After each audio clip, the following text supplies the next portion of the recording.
ప్రభు చేసినటువంటి సృష్టిలో నుండి అపవాది గర్వించి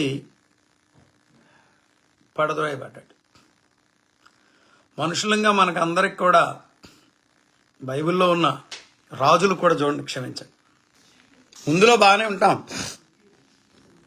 గడగడలాడిపోతాం. రాను రాను దేవుడు మనల్ని ఆశీర్వదించే కొద్దీ చేతికి ధనం వచ్చిన తర్వాత 100 మంది మన చుట్టూ తిరుగుతున్నారు అనుకోండి, సేవలో కూడా మన మాట మారిపోద్ది, మన తీరు మారిపోద్ది, విధానాల్లో మార్పులు వచ్చేస్తాయి. ఏమీ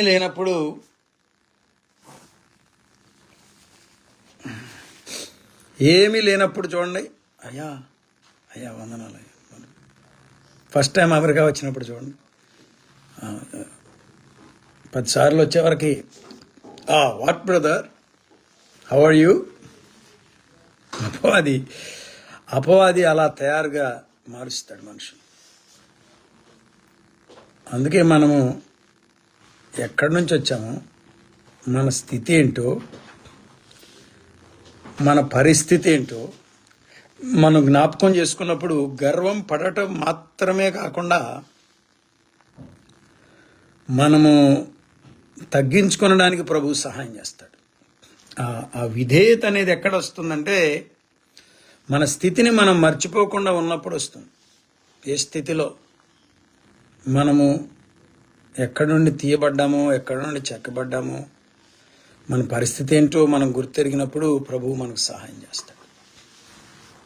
చూసారా, అపవాది వాని దూతలతో కూడా పడద్రోయబడినప్పుడు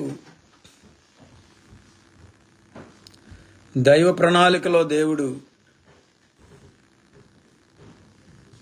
గొప్ప కార్యాన్ని మన కొరకు ఏర్పాటు చేశాడు. భూమి నిరాకారం అయిపోయిందట. ఆ ఒక్క మాట చెప్పి నేను ముగిస్తా. 1వ అధ్యాయంలో దేవుడు భూమి ఆకాశములను సృజించాడు. ఇదివరకు చెప్పాను ఈ విషయాలు నేను మీతో. అద్భుతంగా ప్రభువు సృష్టించడం అంటే ఎలా ఉంటుంది చూడండి.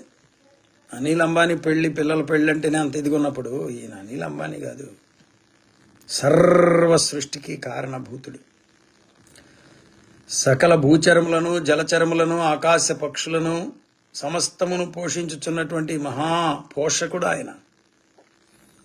గాడ్ క్రియేట్స్, ఎంత అద్భుతంగా సృజించగలడు ఆయన.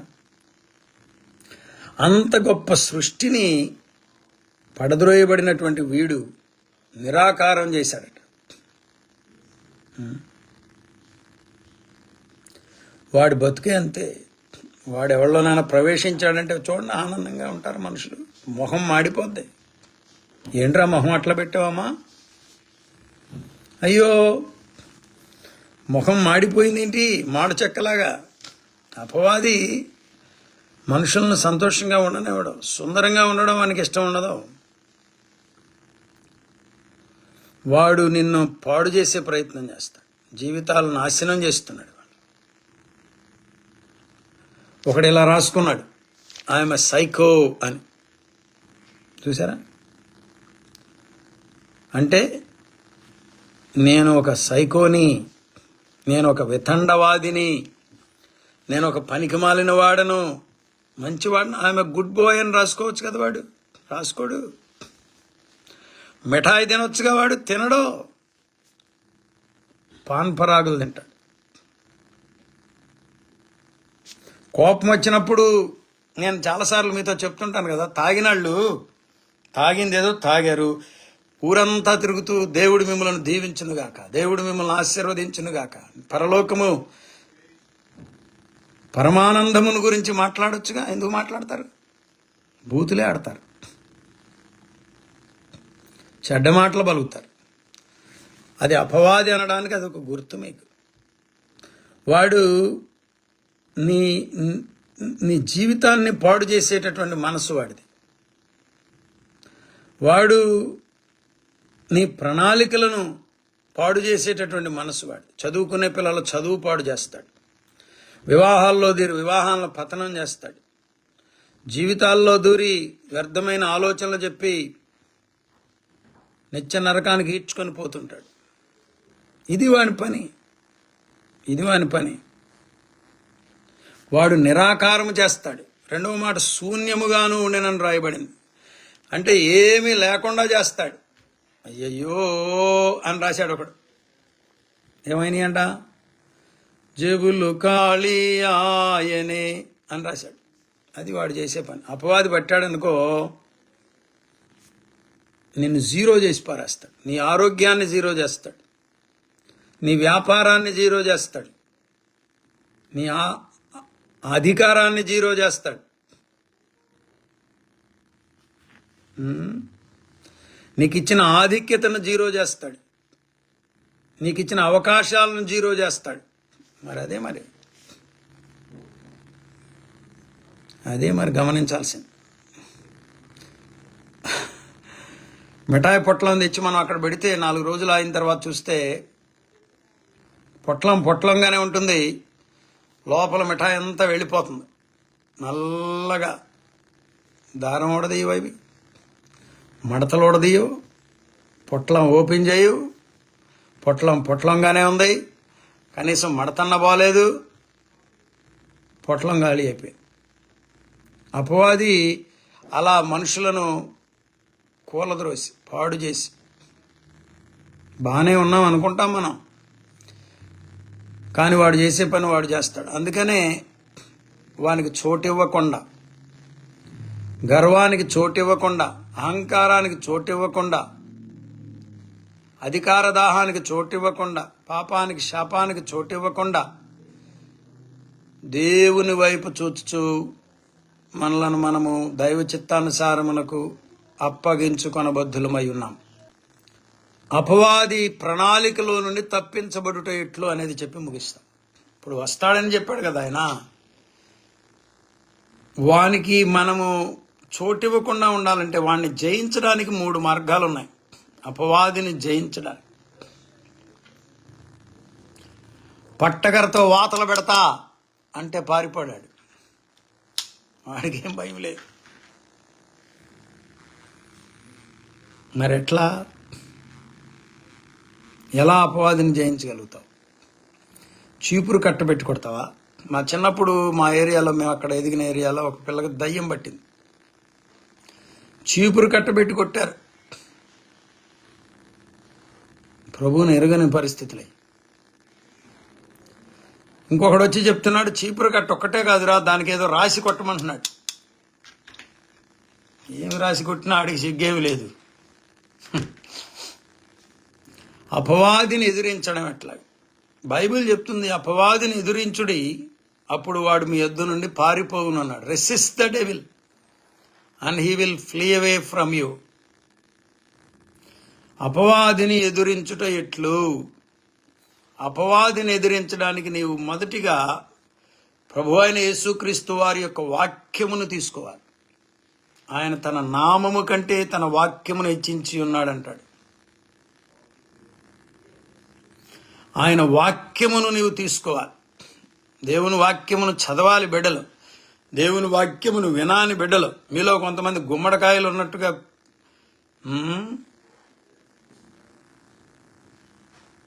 ఇంట్లోనే కూర్చుంటారు, కానీ వాక్యం అట్లా తీరండి. వాక్యం ఎంత చదువుకోవచ్చో, ఎంతో వాక్యాన్ని మీరు చదువుకోవచ్చు, ఎంతో వాక్యాన్ని మీరు చదువుకోవచ్చు. వాక్యం చదివేటప్పుడు దేవుడు మీకు శక్తినిస్తాడు. వాక్యం చదివేటప్పుడు దేవుడు మీకు బలాన్ని ఇస్తాడు. వాక్యం చదివేటప్పుడు దేవుడు మీకు స్వస్థతనిస్తాడు. వాక్యం చదివేటప్పుడు అనేక విషయాలు బయలుపరుస్తాడు. వాక్యం చదువుట ద్వారా మీరు అపవాదిని ఎదిరించగలుగుతారు. దేవునికి స్తోత్రం. చదువుతారా వాక్యాన్ని? వాక్యాన్ని చదువుట ద్వారా మీరు అపవాదిని ఎదిరించగలరు.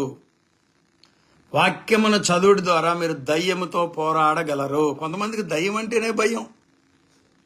అదో నన్నేదో మొన్న ఒక హోటల్లో పెట్టారు, చెప్పాను కదా ఇదివరకు. అది ఒక మంచి హోటల్, పురాతనమైనటువంటి 200 సంవత్సరాల క్రితం కట్టబడిన హోటల్. అందులో ఉండడం అంటే చాలా గొప్ప సంగతి అంట, హిస్టారిక్ హోటల్ అది. నేను వెళ్ళినటువంటి మందిరంలో ఉన్నటువంటి విశ్వాసిది ఆ హోటల్. వాళ్ళు మనకు పరిచయం అయ్యారు. పాస్టర్ గారు మీరుంటే మా భాగ్యం అని చెప్పి నన్ను ఇటు వచ్చినప్పుడల్లా అందులో ఉండమని అడుగుతున్నారు. ఉన్నా. పాస్టర్ గారు తీసుకెళ్ళి అక్కడ పెట్టేటప్పుడు జోక్గా, మధ్యరాత్రి దయ్యాలు వచ్చి తలుపులు కొడతాయి, కంగారు పడకంటున్నాడు. కొంతమందికి దయ్యం అంటే భయం. దయ్యం అంటే భయపడి నువ్వేం చేయలేవు. భయపడిన వాడిని ఇంకా బెదరేస్తాడు అపవాది. దేవుని యొక్క వాక్యం నీ దగ్గర ఉన్నప్పుడు నువ్వే దయ్యాన్ని బెదరేయగలుగుతావు. యేసుక్రీస్తు వారి దగ్గరకు అపవాది వచ్చిన ప్రతిసారి 3 సార్లు కూడా వాక్యముతోనే సమాధానం ఇచ్చాడు. నెంబర్ 1. నెంబర్ 2, ఆయన నామం. యేసు నామములో శక్తి కలదు. యేసు నామం. అందుకే మీరు వాక్యం చదవాలి ఎప్పుడు. యేసయ్యా యేసయ్యా, యేసు యేసు యేసు యేసు, స్తోత్రం స్తోత్రం స్తోత్రం, యేసయ్యా మీకు స్తోత్రం మీకు స్తోత్రం. చక్కబాయి గారు స్తోత్రం స్తోత్రం స్తోత్రం స్తోత్రం స్తోత్రం. పెద్దవాళ్ళందరూ ఇది నేర్పారు మనకు. స్తోత్రం అంటలా, స్తోత్రం. ప్రభువా మీకు స్తోత్రం స్తోత్రం స్తోత్రం. హల్లెలూయా హల్లెలూయా హల్లెలూయా హల్లెలూయా హల్లెలూయా హల్లెలూయా అనేవారు మన పెద్దలు. మనం కూడా ప్రభువును స్తుతించాలి, ప్రభువును గణపరచాలి, ప్రభువును కొనియాడాలి. ఆయన నామమును తీసుకోవాలి. ఆయన నామం. పేరు అంటే భయపడతారు కదా, పేరు చెప్పాలి. అపవాదిని యేసయ్య పేరు చెప్పి మనం బెదరయ్యాలి. యేసు నామాన్ని మనం ధరించాలి. యేసు నామము ధరించగానే మనసు మారి నూతన మగును. యేసయ్య నామాన్ని పట్టుకోవాలి. సువార్తకు వెళ్ళేవాళ్ళు ప్రభు అయిన యేసుక్రీస్తు వారి నామాన్ని ధరించాలి. యేసు నామములో శక్తి ఉంది. నెంబర్ 3, యేసు నామం గురించి చెప్పాను కదా. ఈ నామములోనే దయ్యాలు వెళ్ళగొట్టబడ్డాయి. ఈ నామములోనే రోగులు స్వస్థత పొందారు. ఈ నామములోనే అద్భుత కార్యాలు జరిగినాయి. ఈ నామములోనే రక్షణ కలిగింది. ఈ నామములోనే స్వస్థత కలిగింది. నెంబర్ 3, మొదటిది దేవుని వాక్యం, రెండవది దేవుని నామం, యేసు అనబడిన నామం.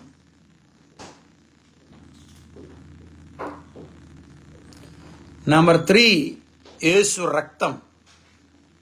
చాలా శక్తివంతమైన రక్తం, చాలా శక్తివంతమైన రక్తం. కలువరిలో చిందించబడిన పవిత్రమైన రక్తం, పరిశుద్ధమైన రక్తం, విమోచన క్రయధనముగా చిందించబడిన రక్తం. ఒకసారి అందరూ యేసు రక్తమే జయం అనండి. యేసు రక్తమే జయం, యేసు రక్తమే జయం, యేసు రక్తమే జయం, యేసు రక్తమే జయం, యేసు రక్తమే జయం, శిలువ రక్తమే జయం అంటూ ప్రభువును మనం స్తుతించాలి. యేసు రక్తము ద్వారా మనం అపవాదిని జయించగలుగుతాం. ఆదిమ కాలములో ఇజ్రాయేలీలు కూడా గొర్రెపిల్ల రక్తమును, ప్రశస్తమైన గొర్రెపిల్ల రక్తమును తీసుకుని ఆ ద్వార బంధకముల మీద పూసేవారట. ఆన్ ద డోర్ పోస్ట్స్, ద్వార బంధకముల మీద. అందుకనే మనవాళ్ళు దానికి గుర్తుగా సిలువ వేస్తారు కదా. దానికి కూడా గోలే ఏంటి, సిలువలు వేయటం ఏంటి అసలు? గుర్తుగా, సింబాలికల్గా యేసు రక్త ప్రోక్షణ. యేసు రక్త ప్రోక్షణ ఎందుకు చాలో జనులందరికీ చెప్పవే ఓ చెల్లెమ్మా. ఎందుకు చాలో మనకెందుకు చాలో, ఎందుకు చాలో మనకెందుకు చాలో, యేసు రక్త ప్రోక్షణ ఎందుకు చాలో జనులందరికీ చెప్పవే ఓ చెల్లెమ్మా. యేసు రక్తమును గురించి ఇతరులతో చెప్పండి. అందుకనే మనం ఇప్పుడు రొట్టెలో పాలు పొందేది ఎందుకు, బల్లలో యేసు రక్తమును గురించిన విశ్లేషణ, యేసు రక్తమును గురించిన విశేషం. యేసు రక్తములో పాపము కడగబడుతుందని, యేసు రక్తమును బట్టి అపవాది నుండి మనము జయము పొందుతామని దాని అర్థం. యేసు రక్తాన్ని తీసుకొని ఈ రాత్రి కూడా ఆ యేసు రక్తం మీద ఒకడు పెచ్చిరిల్లిపోయాడు కదా, అక్రమంగా మాట్లాడుతూ. ఈరోజు సిఐ గారు పిలిచి గట్టిగా చెప్పారంట, నాన్న ఇంకెక్కడన్నా ఒక్క మాట మాట్లాడినట్టుందా, ఇక బయటికి రావురా బాబు అని, నీ పని నువ్వు చేసుకో, వాళ్ళ జోలికి ఎందుకు పోతున్నావురా నాయనా అని చెప్పాను. రాత్రి చెప్పాను కదా మీకు. ప్రార్థనకు దేవుడు జవాబులు ఇస్తున్నాడు. దేవునికి స్తోత్రం. ప్రభువైన యేసుక్రీస్తు రక్తం విమోచన క్రయదినముగా చిందింపబడిన రక్తం, ప్రభువైన యేసుక్రీస్తు వారి యొక్క రక్తం పాపమును కడిగే రక్తం, ప్రభువైన యేసుక్రీస్తు వారి యొక్క రక్తం రోగులను స్వస్థపరిచే రక్తం, ప్రభువైన యేసుక్రీస్తు వారి రక్తం అంటే అపవాదికి హడల్, వాడి గుండెల్లో దడల్. అందుచేత మీరు యేసు రక్తాన్ని తీసుకొని బయలుదేరాలి. నా రక్తం కాదు. కూచిపూడిలో ఒక ఆయన ఉండేవాడు, పరిశుద్ధరాజు గారు అని పెద్ద పెద్ద అరుపులు కేకలు. ఇప్పుడన్నా కనబడితే 100 రూపాయలు ఇచ్చేవాడిని. చనిపోయాడు ఇప్పుడు, వృద్ధుడు ముసలాయన. వచ్చి అయ్యా అయ్యా అని పెద్ద పెద్ద అరుపులు కేకల దగ్గరకు వచ్చేసి, అయ్యా నీ రక్తంతో నన్ను కడుగనేవాడు. నా రక్తం కాదురా నాయన, యేసయ్య రక్తం, నా రక్తం కాదు. అయ్యా 500 ఇవ్వమనేవాడు. మళ్ళా 100 కాదంట. యేసు రక్తం, యేసు రక్తము ప్రతి పాపముల నుండి మనలను కడుగును, మన పాపము కడుగును అని రాశారు మరికుమార్ గారు. దేవునికి స్తోత్రము కలుగునుగాక. కరుణాకర్ గారికి ఇది సమయం, మంచి వర్తమానాన్ని మీకు అందిస్తారు. మన సంఘములు నా ఆప్షన్స్లో కూడా ఈ విధంగా మరి అందరూ ఏకంగా కూడి ఆయా ప్రాంతాల్లో ఉన్నటువంటి మన దైవజనులందరినీ పిలుచుకొని చక్కగా వాక్యాన్ని వింటూ, ఎదురుమండిలోనేమి కాజలోనేమి మరి ఇక్కడేమి ఇంకా ఆయా ప్రాంతాల్లో సువార్త కూడికలు, ఉపవాస కూడికలు జరిగిస్తున్న విధానాన్ని బట్టి నేను ప్రభువును స్తుతిస్తున్నాను.